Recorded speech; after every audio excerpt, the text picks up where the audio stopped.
Hi, everyone.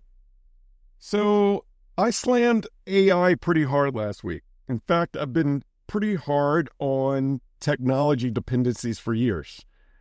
However, I understand the era that we live in. We are not cavemen.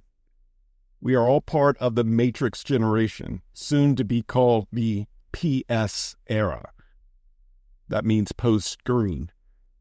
Everything we touch, see, or consume is the result of advancement of technology. Thanks to advanced technology, I can communicate to you in many different ways right now. For that, I am grateful. But make no mistake, we are AI dependent.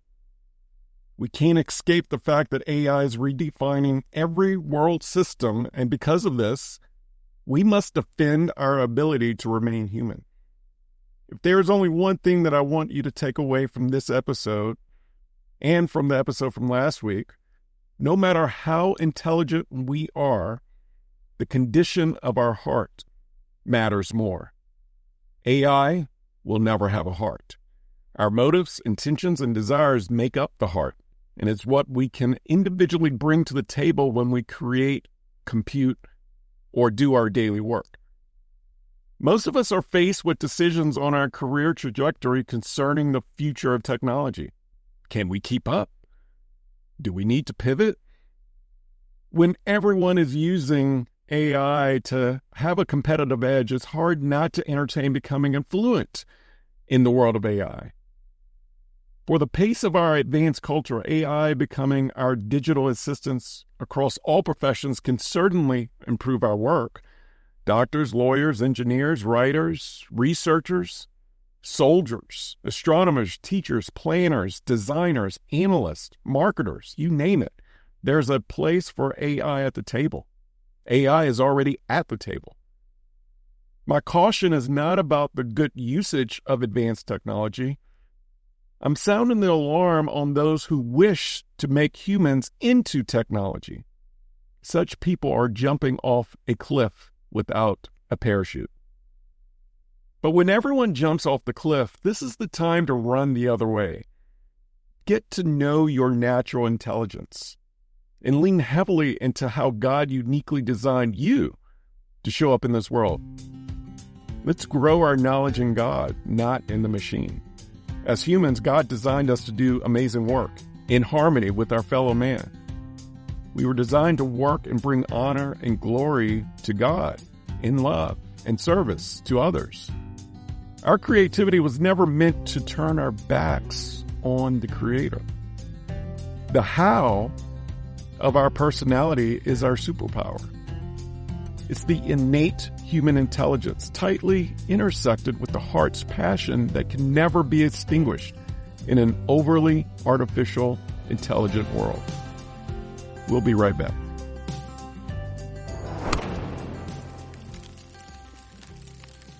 You are listening to the Work Life Eubiosis podcast with your host, Charleston Edwards. If this is your first time here, welcome. My goal is simple: to eradicate burnout and to bring harmony, purpose, and balance to this world, starting with the family. My hope is that this show and the story shared will provide encouragement and ideas that will be valuable to you on your journey to work-life freedom. So let's dive in to today's episode.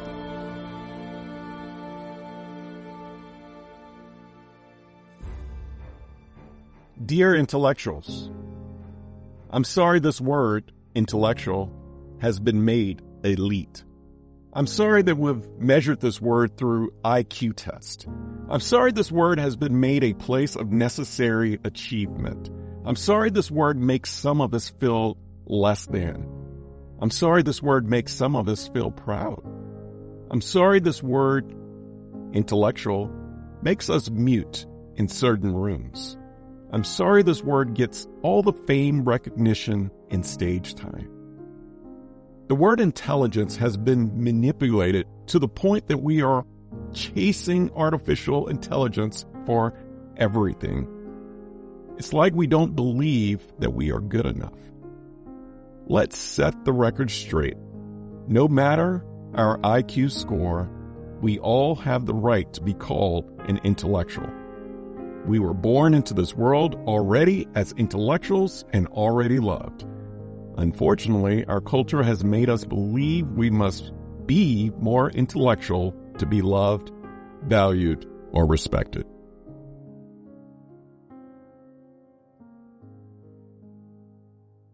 So, what does intelligence really mean? Intelligence is the ability to acquire and apply knowledge. Intelligence is not about being the smartest person in the room or the quickest thinker in the room or even striving to have the highest IQ in the room. Intelligence is in the how. How we gather, how we comprehend, and how we utilize information. How we show up is something that we should never ignore or take for granted. This ability is unique to each of us. We all decode, compute, and relate in completely different ways, regardless of our professions. Psychologist Robert Sternberg believes humanity falls into three camps of intelligence: analytical, creative, and practical. Analytical intellectuals compare, evaluate, and analyze. They thrive on knowledge. These are your book smart people. Creative intellectuals generate insights. They invent and take on creative endeavors. They love novelty. Practical intellectuals are adapters and thrive on everyday tasks. These are your street smart people. Another psychologist by the name of Howard Gardner goes even further and believes that the human mind has 9 different intelligences. Gardner calls this the theory of multiple intelligence. This means that we don't have just one type of intelligence, but a variety. Out of all the various personality tests in this world, I find the multiple intelligences theory one of the most fascinating because it takes very little time and assessment to figure out which ones apply. Let's take a look.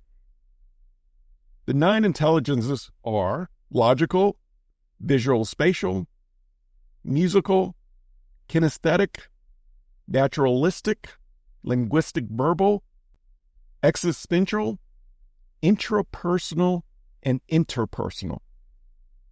Logical, these people recognize relationships, patterns, and trends. The professions from logical include mathematicians, detectives, scientists. Visual spatial, these people visualize in 3D. Image manipulation. We see professions like architects and sculptors, painters, pilots, and sailors come from this strength. Then we have musical. Musical people recognize tunes. They have rhythm. They have pitch. Number 4, we have kinesthetic. These people are naturally coordinated. They can manipulate objects. They can manipulate their bodies. These are dancers, athletes, surgeons, craftsmen. Then you have naturalistic. These people distinguish between nature's features. They have survival instincts. They love animals. Next, we have linguistic verbal. These people express through language, verbal and written. Careers like journalism, public speakers, poets, and teachers fall into this category. Next, we have existential. These are your deeper thinkers regarding life and death. These are your philosophers and theologians.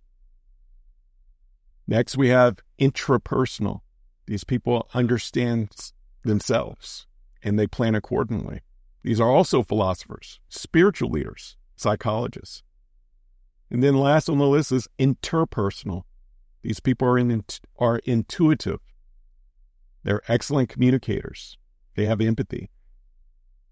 This is where we find social workers, actors, and teachers.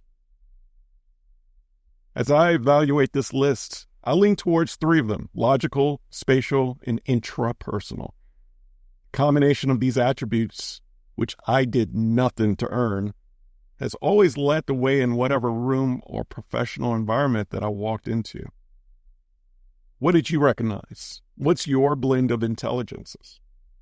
Maybe you can see that you fit in multiple categories as well. Maybe you notice that you have one strong area, but you tiptoe in nearly all the other intelligences. Maybe you notice your choice in career is not a mistake. Or maybe it has been, and your intelligence is actually showing up somewhere else in your life.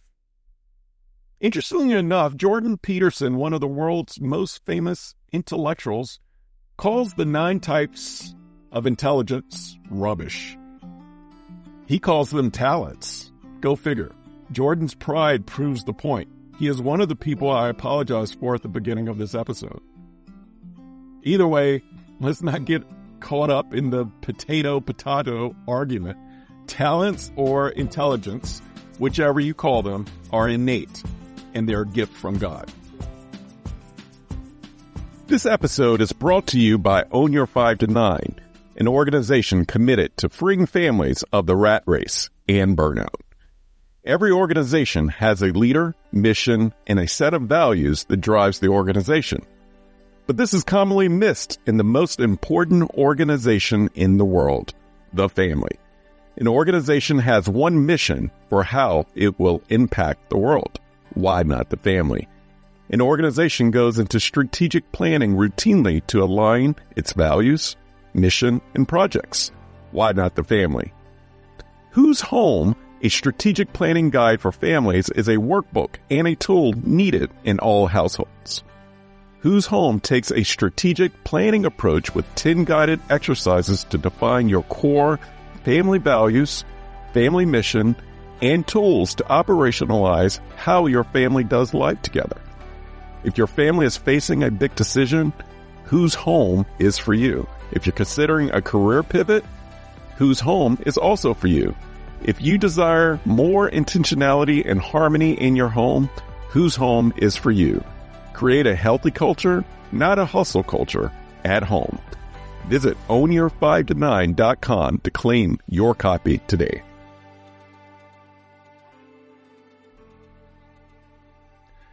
What can be lost in all of this is the fact that no matter what level of intelligence we have, it means nothing without the heart. A passionate person cannot be ignored. Fiery people are a rare jewel on this earth. Their energy is contagious. Their roaring fire is from their natural gifts of intelligence, where it blends with fulfilling their purpose on this earth. Their how dazzles us. These zealous people have typically found true contentment. I'm highlighting the very few in this world that are on fire because most of us in this world are burned out. Over 70% of our workforce are discontent and feel trapped within their job or career. When we lose our fire, we often compromise our natural talents to stay on the ladder or to prevent going backwards in our careers. Sometimes we drift into a specific career to meet the expectations of others, like our parents. Sometimes we drift down a different path away from our divine purpose because we need to keep up with the lifestyle that we have made for ourselves. Because of this, we believe change is impossible because we'd have to start over from scratch. This is so far from being the truth. It's never too late to go on a different journey. Self-knowledge and knowing how you're wired is critical when making career pivots. Knowing your unique blend of multiple intelligences will enhance your performance in any environment. The void most people feel when bored or burned out is the space between the task at hand and what comes naturally. When these two are off, the void deepens. Yes, hard skills and growing intellectually matters, and there's equity in this. But knowing your natural intelligence, your how, is a game changer as you navigate different industries, side hustles, or career pivots. If you're considering a career transition, number 1, examine and inventory your natural talents that it takes to be successful in your chosen vocation. Number 2, write out 3 things that you would tell someone about how to be successful in your industry if they got into it. Not the hard skills, but the abilities you know that you have used. Now sit with these 3 attributes and start thinking about where these values, talents, soft skills, interests, or passions penetrate other areas of your life. Do these attributes show up in every room you walk into? What stands out? What do you see that you may have underestimated about yourself? I may be a broken record when it comes to the power of knowing your why, aka your purpose. But knowing your how can be just as powerful. Your how, your natural blend of intelligences, is nothing to be ashamed of. It's your unique way of showing up in any room. Once you appreciate both your why and your how, this brain-heart connection will light a new fire. Continue to invest in your interest in your natural talents and appreciate how God designed you to think.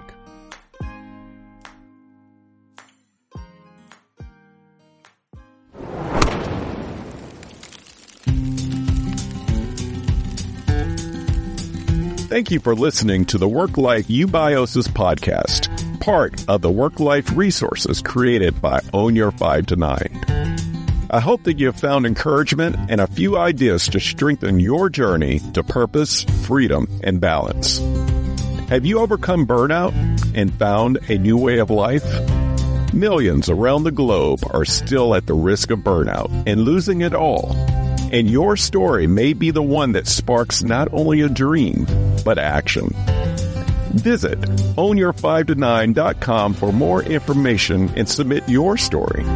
While you're there, join the Work-Life Eubiosis newsletter and receive additional resources weekly right to your inbox. If you enjoy this podcast, take time to subscribe, rate, and leave a review. Share it with a friend or loved one. Remember, the most important organization in the world is the family. Let's do our part to strengthen it. Thank you for listening.